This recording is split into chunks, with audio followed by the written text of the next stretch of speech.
Hi guys! For today's video naman ay gagawa ko ng isang simpleng arroz caldo, kaya't halina samahan niyo akong magluto. Nung mapainit ko ng mantika ay una kong iginisa ang luya para lumasa agad yung aroma niya. Tapos isinunod ko ang sibuyas at inihuli ko ang bawang para hindi agad siya ma-burn kasi mas madaling maluto ang bawang. At pagkatapos ay isinunod ko na ring ihulog ang manok at igisa na nilagyan ko dyan ng paminta at tinimpilahan na rin ng patis para kumapit na yung lasa habang ginigisa ang manok.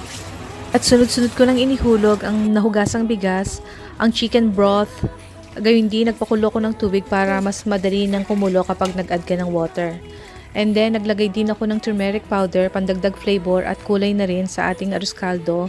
Gayon din ng chicken powder, pandagdag flavor at inilagay ko na rin yung pinalambot na beef tripe or tuwalya. Halu-haluin lang at hayaang kumulo hanggang maabot nyo yung lapot na gusto nyo. At pagkatapos nyan ay ready na yan. At ayan na, pwede nang pagsaluhan. Ayan, tara, tikman na natin. Sana'y may pagkain din kayo para sabayan nyo ko.